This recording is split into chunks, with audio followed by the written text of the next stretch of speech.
Le préféré de Tchikalov Télévision, nos salutations à vous qui nous suivez de partout dans le monde. Et là, je tiens à vous inviter de rester vraiment branchés sur Tchikalov Télévision pour ne pas rater les intégralités à temps réel. Dossier Bingi Bingi, deuxième partie. Et derrière la caméra, je salue la personne Serge Monganga, image à bien Mozomona, et Zandé. Et naza pe nga moko te na plateau oyo naza na grand notable Teke Joacin Kouro yende tozo la continuité ba question na bino bo pesaki yango oyo boko retrouver yango kaka sur Tchikalov Télévision. Bonjour chef. Bonjour maman. Bonne santé. Oui, santé ça va. Merci. Oui, tozo continuer na dossier Bingi Bingi. Et ça ba cher internaute batinda ki ba question. Balingi bayeba. À l'époque on a muto azwa bokonzi, il faut prédécesseur na ya kufa. Mais toyo kotala na communauté Teke et komi penza sujet moko vacant. Donc deux to mona kaka deux chefs. Oko ko yibisa biso pona nini ezo sala malelo boyi. Mais na tangu ya kale salaka beaucoup te. En tout cas, merci na question na yo. Question wana ezali mamulayi makasi. Eza aspect ebele o ezo salake e komande wana. Tango akala ezali kutu soko ebisi mutuke yo kozwa bokonzi mona kimi aboyi na ye. Baza ko lingati. Pourquoi? Parce que na tango akala baza ko teka mabele ti. Na tango akala chef coutumier soki a du pouvoir ezali po abattre la bato na mboka, abattre la famille, abattre la bikila ya mboka, protéger mboka. Parce que les chefs coutumiers allaient tant ndenge ni encore protéger famille. Par exemple, ndenge épidémie allaient koya. Épidémie par exemple ba Kintutu, hein? Oh, na village Kindobo Kintutu yé. Chef, donc on abattre la bikila accueilli, nesika basala ka cérémonie rituelle, alobi azuma titi, aye liboso mboka aka kangine ba benga nkata. Atangi nkata wana ekota na mboka na ngai te. Alors Kintutu tona komona kuna soki batu basali côté na bino eleki ekota te. Wana eza rôle ya makasi ya chef coutumier. Mais lelo pouvoir ekomi chef coutumier ata azana ye na droit na mboka wana te.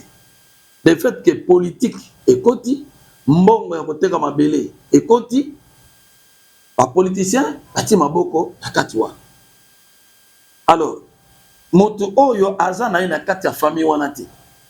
Le fait que azana relation na ministre moko boy, azana relation na bourgmestre, azana relation na gouverneur. Tama vele koloba ke ngai nazwa mboka wana mboka zana mabele ale bati maboko na kopesa yo 3 hectares 4 hectares. Papa maman na lelo ministre peut-être ou bien bourgmestre azwa ki poste ya ki bourgmestre aza locataire aza na pesa kovanda te.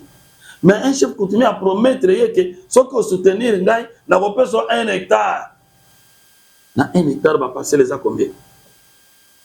Ils ont à peu près 22 23 parcelles.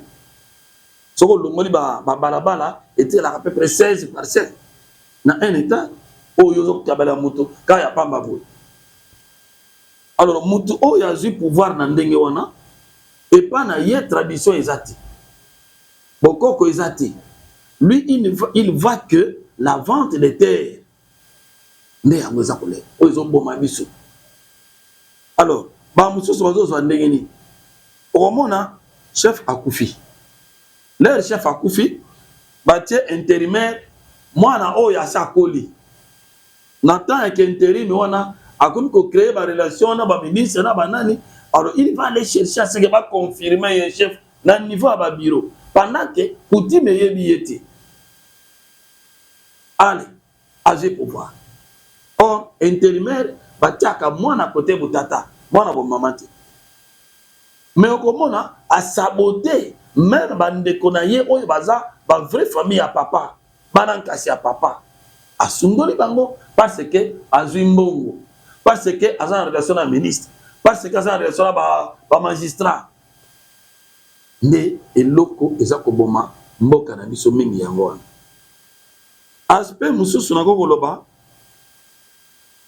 ba chef de groupement. Ba chef de groupement or epa na biso soki motu abandi mboka na ye a combien indépendant par rapport au chef de groupement. Le chef de groupement n'a pas un mot à dire et pas moutouana. Parce que pour un village wana, à ça paie ça va droit na yé et pas chef de groupement. Alors ce qui moutouana a koufi lelo, c'est sa famille. Neba ko sangana, ba yeba na place noko a koufi, toti a nani. Na place koko na biso a koufi, toti a nani. Mais le fait que lelo, ba chef par exemple la nommer na ba ministre akoluka muto ya message na egotia netika otozo mona lelo na bingi bingi. On nous impose un chef qui n'est pas de lignée chefale. Baza ko imposer bisoye. Mais yaza na lignée chefale te. Ce que Salomon a qui parce que le bourgmestre a imposé qui bisoye. Ce qui te dit relation na ye na mon bandisi ya mboka wana. Vous verrez que donc bazata pembelité. Baza pembelité. Donc ce sont des éléments qui font que na mboka bato bazalate puisque lelo ceux qui ont tia chef na mboka na biso. OK? Et que biso to monique lui il ne mérite pas. Et tu penses que oyaza na droit à botika. A botika te. A botika te. Il va toujours continuer parce que on va wana za na droit te ngam na droit la wozala kaka. Mais ce qui mutu boke ko samba devant ba notable ba monise que non noko na yo yeyo yo za mwana oya za noko azu pouvoir mwana a obunda le sauter o bwana mboka wana chef atikali moko. Donc ce qui ba chef bazo zala mi balé, c'est-à-dire parmi les deux il y a un faux chef et il y a un vrai chef.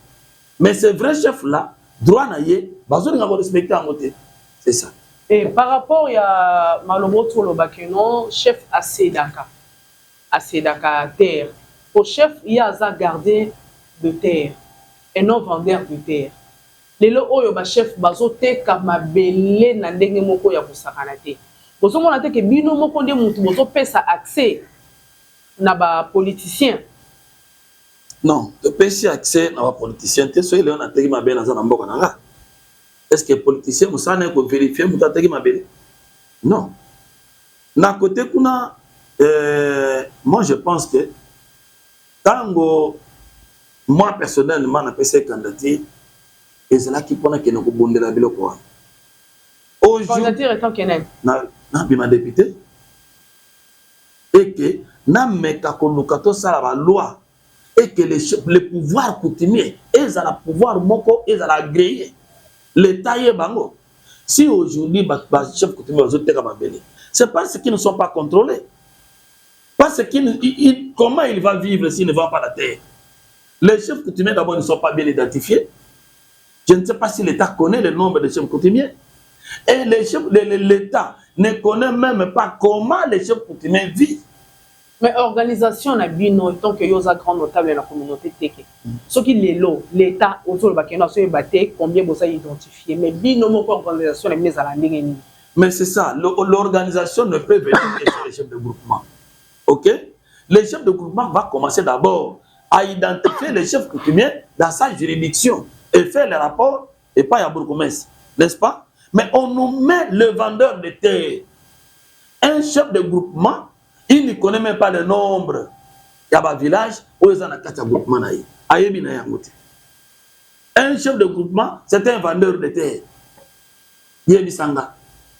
Alors, dans la place où on a, c'est l'État maintenant ou le bourgmestre qui va lui demander le service.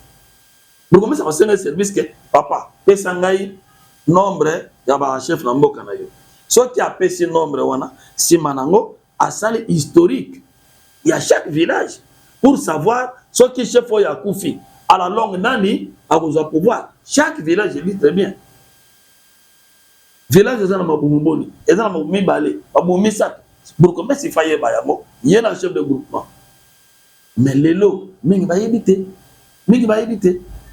C'est-à-dire il y a un grand travail à faire autour, il y a pouvoir coutumier, surtout dans la Kinshasa. Il y a un grand travail. Et que l'État a ignoré ma camébélé. L'élo toujours mon avant de terre. Mais le chef ne vit que dans ça.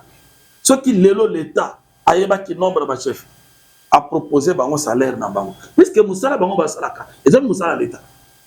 Moi je regrette beaucoup plus. Au moment où le sol et le sous-sol appartiennent à l'État. Mais lorsque tu me dis que le sol et le sous-sol appartiennent à l'État, c'est-à-dire le chef coutumier n'est pas l'État. Ce n'est pas une structure de l'État.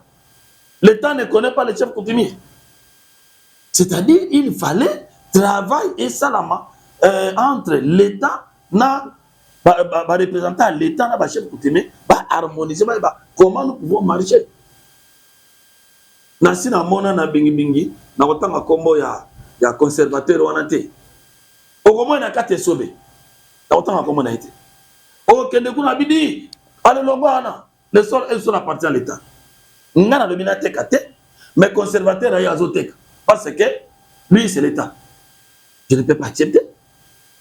Le quoi ayo tenga na koteka so ba kanga kanga. Donc boyo kanizate entre pouvoir coutumier na pouvoir à l'État ou bien administration à l'État. L'État n'a pas une bonne administration ou à impliquer le chef coutumier pour que va marcher ensemble. Il n'y en a pas. Et tant que notable il y a communauté, est-ce que vous songez à la banne na bino na ba kokolo na bino ce qui un jour vous allez quand venir par rapport il y a ma belé. Mais c'est ça le danger. Le danger c'est ça. Danger tout ça dans yango wana. Ville à Kinshasa, tout le monde sait que Ezali a bateke na baoum. Ok? Ezali a bateke na baoum. Or, pour gérer ma belle na ma langue, il fallait gouverner à Mutekaza. Aïeba, comment il peut collaborer avec ses frères? Mais il n'y en a pas. Dans le niveau conservateur, il fallait bateke pe bazala. Pour leur baza ko élaborer plan. Koto tout tiki la bango po famille na bango va vivre koto mais bango moko ko lo ba leloke il y a quelques chefs coutumiers qui sont aussi intelligents ako ça la plan na ndako na ye na mboka na famille na ye ay mabelo to tekate oyo boy mais ko surtout ka be conservateur aye na ba géomètre na bateki ngai na ba né je crois 2004 ou 2006 j'ai été surpris un jour na moni boy ba musulman ba yelinga ba yena nini papa oh non te ko tala yo na ya na yo mutu na bingi comme te sisi mikanda na biso to yetu mto banda misala te ko peso mo ba droit coutumier po to mto banda misala na biso on a ça qui surpris o banda misala na mboko ya oh mabele ngo ezawa oh ya ka to ko laksa ba memingai na ke ko tala bo place au biso to réservé pour to sala misala. Bango bazula ngo mikanda déjà et pas conservateur. Tu vois d'autres conflits autres autres. Ba musu zandengeni. Chef coutumier alobi ah ngaso na teki mo lopango te na ko vivre te. Ateki lopango moko. L'air ateki lopango moko obi ateki 1 hectare. Tango ya zo kende ko zo ba géomètre. Po ba ya ko mesurer mabele wana. Au lieu abenga chef coutumier oya loba ne ke ngana zo ki mo 1 hectare non. Ya géomètre abotuna ye. Eh mama, babe na yo sombe bandiwa. Oh nga chef alakisa ngai awa, di awa. Bonga loba awa danaza, awa mutute. Allez, ngana pusho tipona. Kamata mbongo wana pesa ngai. Ba mesure oyo chef apesaki, ya lekisi, mosusu ya azui. Alors l'air ya kozwa, chef coutumier na mutuna ya zo ebake, place ototika ki poto sala bilan. Akende kuna komi ko sala mama wana. Eh awe za ngai, yo tekala ngai te, awe za ngai. Or tu as l'accepté pour la. Donc combattre aux anangos, l'État ne va pas la mise. Va faire la mise. Les chefs coutumiers peuvent avoir des initiatives. Il y a bon samboka, mais des autres des alliés. Or le quoi l'État zali, ils pouvaient aussi nous aider. Vous imaginez, chef coutumier appelle si mabele. Ok? Motomososo, peut-être. Azan est membre à Mboka. Hein? Il est de la famille. Appelle si mabele. conflit côté entre les deux. Leur conflit côté, bozo comme na parquet azotu na bino, yona yena na teka ki liboso. Et là on a na mona drôle. Moi je pense qu'il faut commencer d'abord à connaître parmi les deux qui a qualité, qui a droit. Chef coutumier à Pessi, population à Pessi. Le parquet vous pose la question, parmi les deux, qui est le premier à vendre? Non, ça ne se fait pas. Montate kakamabele dans les chefs coutumiers. Le qui a chef à chef. Ndeko ya chef à chef. Ngale na papa nanga. Je m'étais posé cette question. Papa nanga chef de groupement. Je me suis dit, mais ah, on a régné. Comment on est? Comme on a papa Mukoko Ibu. Alors qui est chef de groupement, ce groupement na Kibonoko. Et pas Iwapi Lelo, Ike, Azali, a remplacé papa nanga. Na Menkao, au côté, à peu près quelques kilomètres. Dans le but, mais moi, na chef, à la chef. Pour que je représente mon père, il faut quoi? Non, il ne faut pas passer à la Moukanda. Sali Moukanda. En lobby, compte tenu de mon âge trop avancé, je lègue le pouvoir à mon fils du nom de pour Mbou Jassin, résident sur l'avenue Bobango numéro tel, commune de Lansele. Il va me représenter dans toutes les circonstances pour protéger mon étendue de la terre, de mon vivant. Il a écrit. Azui Lamba Pessinga, Azui Chasse Mouchinaïwana à Pessinga. Il y a Fandi Naï. Ngana Koumiko Salam Salawa. Leur papa Koufi, Nantikinios. Quand le chef a écrit quoi, on a laissé. Votre question était de savoir pourquoi dans Bamboka, il y a des chefs, des chefs. Oui. Papa Nangaï, Azalaki chef na Kibonoko.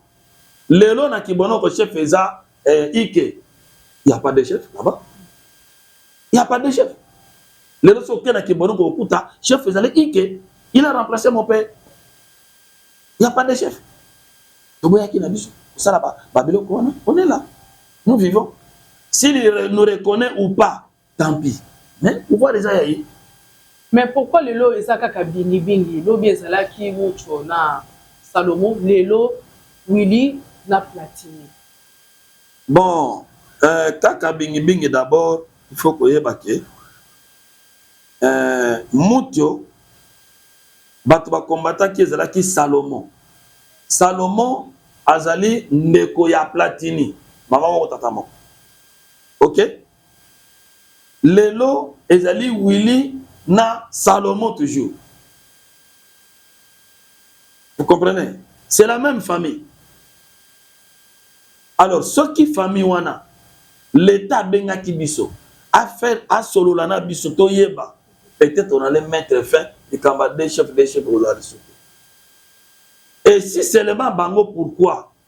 Parce que Bango, basant une partie Baoumbo. Côté Baoumbo, Baouti Kuna, il y a toujours des conflits. Mais côté Nabiso, il y a des conflits. Mota côté ici, conflit, et pas Nabiso, c'est Salomon na Platini wana. Parce que basant na Makila Baoumbo. Côté Nabiso, il y a des alagatés. Naouti les solos, il y a Ike. Tata n'a pas chef de groupement. Alors, moi, Ike à côté, il n'y a pas de conflit. Il n'y a pas de conflit. Monte à côté ici conflit na mabé na biso ali Platini na ya na ye Salomon. Et pourquoi Bingi? C'est parce que Bingi et Oumela ki mingi mabele zala ki vite. Tango bato bazoteka ba mabele biso to boye ko teka mabele na biso parce que to yebaki que famille na biso un jour et ko s'élargir. Monte à côté ka mabele na biso c'est Salomon.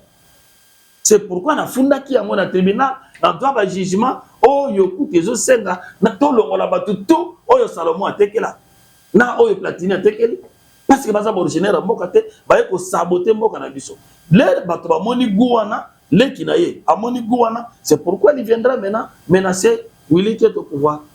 Ok, fidèle internaute to ko ko mpena na suka ya émission na biso étant que grand notable. C'est bien que yo pour réclamer ka pouvoir ya nguma. Pourquoi ko loba nini message na yo eza nini na bakondi ya mboka pe na balandi nyonso na monde entier. message nangai d'abord na gouvernement na biso. Na gouvernement nazo senga na bango base à la neutre. Ce qui total na kati ya gouvernement muteke moko kuna zati. Il y a pas de bateke oyoke peut-être toloba neti ministre gouverneur muteke azati. Ministre provincial muteke azati. OK? Toye na vice ministre muteke azati. Or makambo na biso nyonso ezobebaka na niveau. Si quelqu'un vient vous dire que maman oyebi na nazalaka chef na menkao. Ah, OK. Allez, pas une note. Après 6 mois, on n'est pas confirmé, chef. Mais moi, je pense que l'État devait être au milieu de nous tous. Si tu me dis que tu es chef à Menkao, est-ce qu'aujourd'hui à Menkao, c'est vide? N'est-ce pas qu'il y a un chef? Oh, d'ailleurs, bon, OK, na yoki. Cherchez à convoquer ces chefs-là. Fandissa Bango, Yoka Bango. Mais ce n'est pas ce que font aujourd'hui l'État. L'État, ça n'est en mode. L'État, quand on est OK, allez, malamo balobeli. Le londe ngozo balikamba nguma wana. Et ça labi mabe. Nangume ça labi mabe. Jusqu'à ce que nguma comme on a des chefs. D'ailleurs, vous en avez parce que mon collègue il y avait 6 candidats qui se sont prononcés. Maintenant, les 6 wana débat éthiquement ko sala matin pour que moko atikala. Mais le homme Mikaël Azakuna, il s'est dit les chefs. Ayoko bimana va arrêter. Azula ngondengeni, Azu est pas ministre. Ministre de Bango et Salamaki Wapi pour que l'OP ça y est arrêté. On ne sait pas. Est-ce que Wana Penezali façon que Debiso? Non. Maintenant, Oyazan arrêté, il s'est dit que c'est moi le chef. Or, Oyazan a droit maintenant, Oyazan est arrêté. Bien qu'Azan a arrêté, tu penses qu'il va croiser les bras? Non. Il va continuer. Et c'est comme ça, rejeté, vos amis, balé. Ça dit, par exemple, on nomme un chef en dehors de la coutume. L'État azala au milieu du village. Ce qui a eu qui m'a kelele, abenga bat, bavanda bat, ça la débat. Quand il y a bengi le long de tout ça comme le père. Maman, les autres c'est qui sanga. Gouverneur à suspendre verbalement les 3. Or, ministre provincial a ordonné gouverneur et bourgmestre à qu'il ait installé les 4. Les 3 va suspendre. Les 5, commissaire installé. Les 6, boya bosamba. Quelle vitesse! Quelle vitesse! Pendant que Kikimi conflit le lot, il y a 6 ans. Nanguma, depuis 2021, Tilelo, dans le Sambate. Namusabu, Nanute. Nabu, Yango et Balo Samba. Vous comprenez? Wapi kuna amboke belé. Les lots, ceux qui te continuent à passer, c'est parce que dans tous les groupements où est moi qui m'y a moqué, et Zakaka, Mbantana, tous les restes, il y a des conflits. Mais commission, ils ont ça la maté pour que l'État les camarades. Ils ont ça la maté. Mais il y a bingi balobi. Ceux qui boyete, allez, pas autres trancher les camarades canailles. Na voix nini et na procédure nini.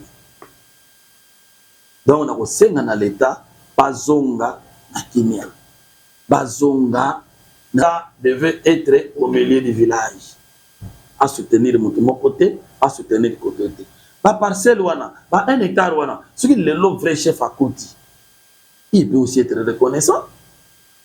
Ce que vous savez à Mabélé, pas un véritable chef. Vous pensez qu'on peut sauter? Il faut lire à Mabélé kaka et pas un faux chef. C'est ça le mal chez nous. C'est ça le mal. Ok, merci beaucoup. Là, c'était le grand notable de la communauté TK Joachim Kourou. Bolade, vraiment, on a beaucoup. Et qui commence bien, finit bien, to comme na souka ya émission na biso. Nazali kosenga ba merci ebele na cordon Wilfredo na Serge Mungango aza derrière la caméra ba image ya kitoko nyonso bozo mona ezaye et na batu nyonso to bazo soutenir biso de loin de près dans le monde entier. En tout cas, vous continuez toujours à soutenir financièrement, moralement, physiquement, et que vous allez vraiment bien. Et vous allez pour rappeler les suspects au sein parce que l'État, il y a des gens qui ont les canapés, ça équilibre un dossier Oyo. Retrouvons-nous au prochain numéro. Ciao.